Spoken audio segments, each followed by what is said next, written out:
Correct. Are we hot?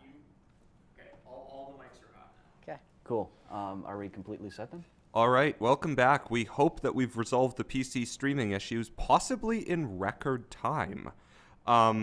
We're just going to do a quick check. Should I be hearing game audio right now? Yes, there should be. Well, It's pretty low, right? yeah. Because I don't think I am here. What's your Let- game let- audio setting? Welcome to Alliance Military Database. Okay, yeah. Classified That. information. Okay, much on game the audio CPU check. menu. Okay, that is very low. Yeah. Okay, Yeah, now I this- can hear This it. stuff is just low, sadly, at this point. Okay. Establishing Secure connection. Secure connection confirmed. confirmed. Alec, please.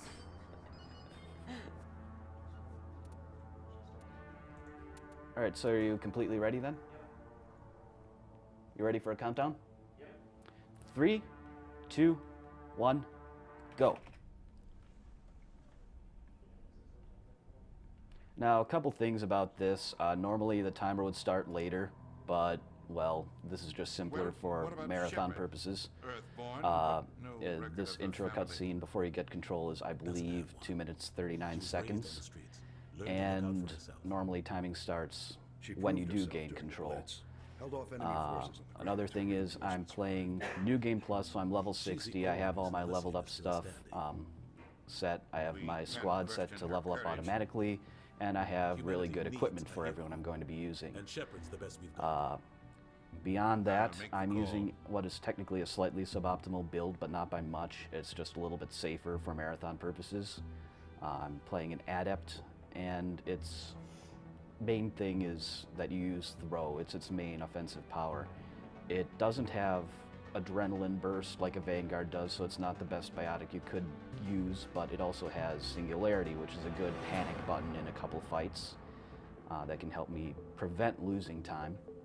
And the other thing is that there's kind of some debate. It needs a little bit of testing, last I checked still. That Infiltrator might also be the optimal build. That or it and Vanguard are pretty close regardless, I'd say. But like I said, this one, it has Barrier for safety, it has Throw, which is the main offensive power, Lift, which is used a couple times, and Singularity, basically for crowd control, safety type stuff. It's still pretty fast. I have got a sub 140 time in this, barely. And that wasn't even the greatest run, so it can go lower. It's not going to lose me any great amount of time, but I figure I should mention it in case anyone thinks, oh, this is the build to use if you want to go for a world record New Game Plus run.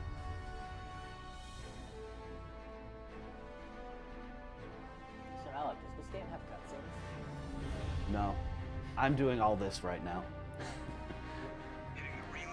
It's really hard, as you can see. The inputs are so terribly demanding. You have to rotate those rings, like, manually, right? Oh yeah, and getting just under 1500K drift here, it's so much of a challenge. It's really hard. It's good. My captain should be pleased. You accomplished it. Good I job. did. Dude, you successfully managed the 1500K 1500 is good. drift, whatever. This is basically when the timer normally starts, right about here. And yeah, that's dialogue. And that's a grenade. It lets me run. That's its most useful thing. Whatever else it can do in combat is pretty much irrelevant, except for one trick, which I can't really do with this build. So just to be perfectly obvious, Alec has bound the advanced dialogue button to To mouse bo- wheel. yeah, both up and down, so it makes it really easy to skip through all these skippable dialogue parts very, very quickly. Do you have a free spinning mouse wheel on that thing? Nope, it's very close though. It has very, very little resistance, which is why I like it for this. The other mouse I use, which I used a fair amount in practice as well, has a bit more resistance, but it's still even not that bad. The big thing free scrolling mouse wheels can do is a trick that I haven't honestly really looked into. It allows you to skip one or two cutscenes by changing your weapon frame perfectly, I think it was. It's kind of dumb. That sounds completely marathon. Yeah. Besides, I'm used to these small mouses that don't usually have free scrolling wheels. The large ones just are too unwieldy for me, and I'm not used to them. Status report. 17 minutes So yeah, this out, part Captain. No other obviously I alliance can't ships in skip the area. past, so I'm not even bothering. I have it pretty much memorized. This mission Every just single started. line that I can and cannot skip. A small strike team can move quickly without drawing attention. It's our best chance to secure the beacon. Grab your gear and meet us in the cargo hold. You know, I like this Malus guy. He seems like a really good Tell guy. Alenko and Yeah, Jenkins to he's shoot up. incredibly important to the plot, obviously. You're going to be Level- seeing a lot of him. Level head on his shoulders.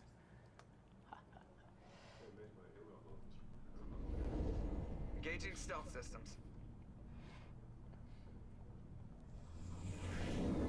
Somebody was doing some serious digging here, Captain. There was some dialogue there. This part is unskippable. And then a little bit more skippable. We are approaching drop point 2. Okay. Sit tight once you get. Yeah, I'm this. about to gain control here right now.